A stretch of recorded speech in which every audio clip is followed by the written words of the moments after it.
become a hired hand to tell the story of the Republic of South Mexico. But as a sign of respect, let's remove our cones and sing the Republic's national anthem. Handle your hearts.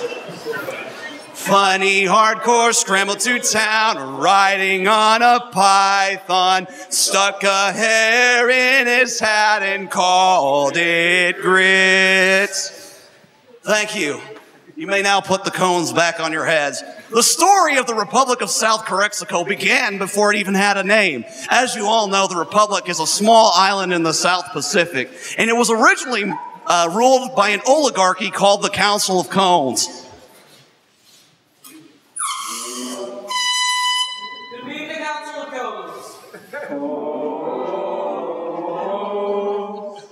The council was responsible for the governance of the island, including making sure that the roads were paved and that all fast food restaurants were open after 5 and for breakfast. And the council had a monarch named King Tie-Dye Bowtie. At all times, Tie-Dye Bowtie was being fanned. Then while he was being fanned one day, he realized that the island had a problem. It had a massive overpopulation of the dodo bird, which was ruining its blueberry crops, its stable crop.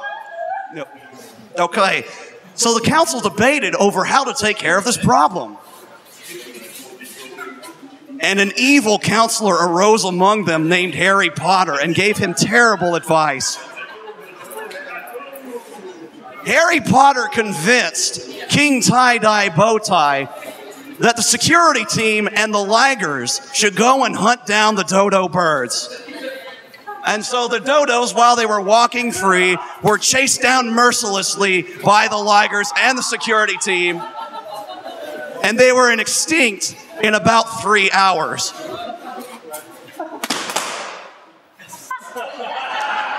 Well, then the island had an even bigger problem. Now they had an overpopulation of ligers, and the ligers were destroying everything, from the houses to the citadels to every other thing that you would expect on a South Pacific island.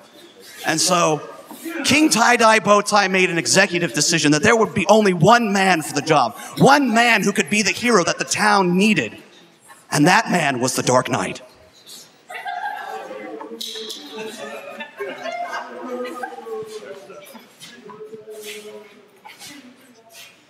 The Dark Knight took out the ligers in a matter of about 20 minutes and recovered all of the economy magically. And as a sign of remembrance, the Council of Cones decided to make the country's color red in remembrance of all of the innocent dodo blood shed. But once all the liger population was destroyed, they decided to institute the new slogan because the massive party they had, dance party.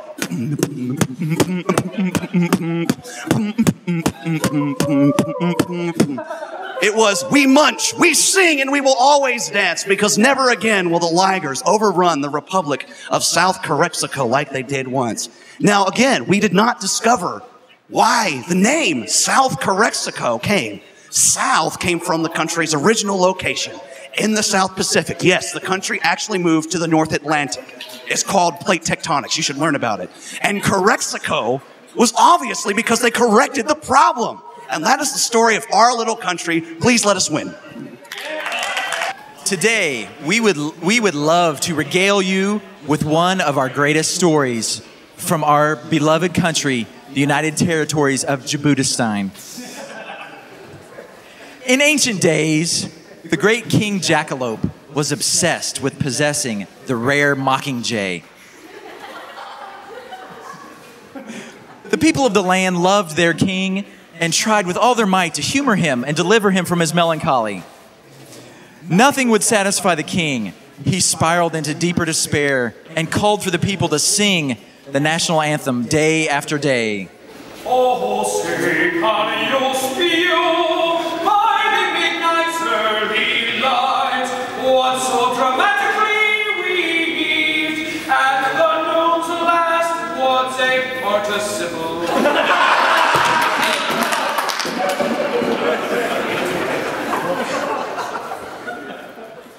The people, weary from the miserable anthem, tried to amuse the king with hula hoops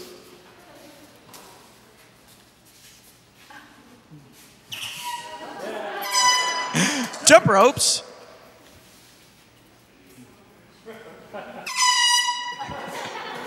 Balloon dancing.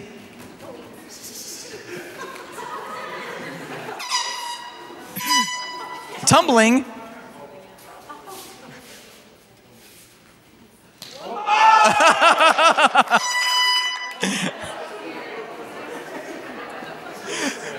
And comedians.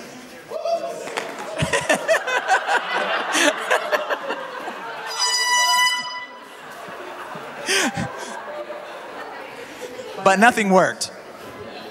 One day, a wise man came and told the king that all he needed to do was to call for the mockingjay.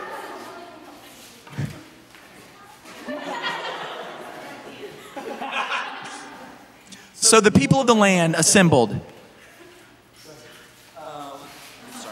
and called for the bird.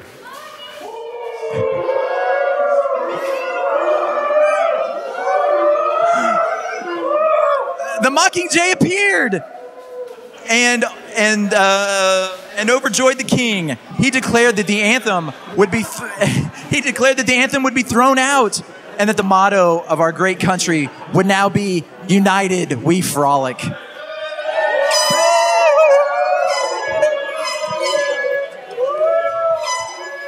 Thank you very much.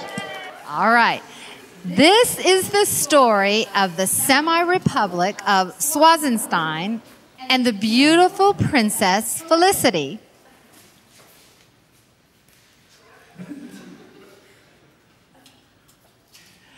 The king and queen decided it was time for the sweet Felicity to marry. They called all the eligible young men in the kingdom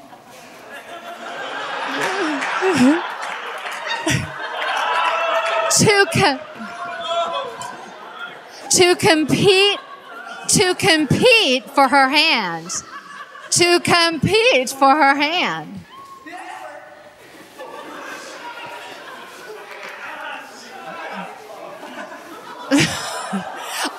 After weeks of competing, it came down to 2 eligible young bachelors. We have Dashing like the otter, and we have Dodo.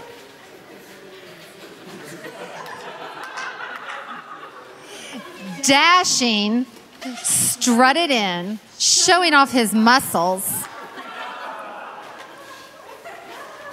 And Dodo came in, well, acting like a dodo.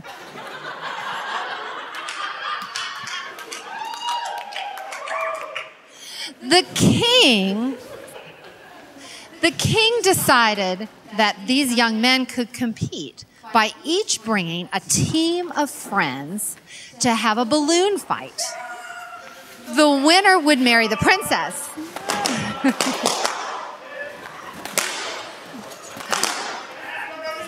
They fought through the night. The crowd screamed. They hollered. They cried. They cried. But Dashing, like the otter, was very confident in his ability to be, well, dashing. He stood and looked at himself in the mirror. That's all right. And Dodo was, well, a dodo.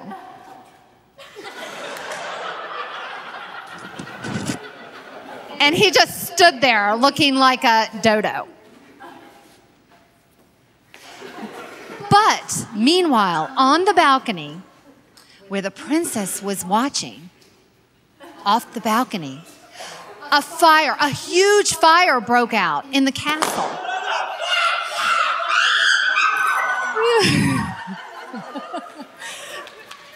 The princess screamed.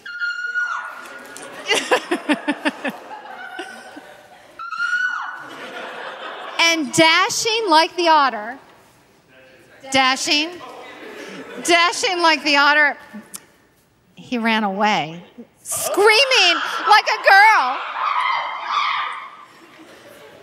But the dodo sounded the alarm loudly and ran up and put the fire out.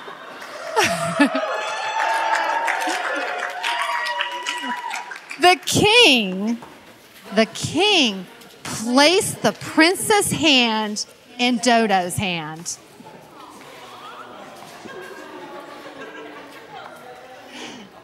The townspeople cheered and celebrated and sang the anthem.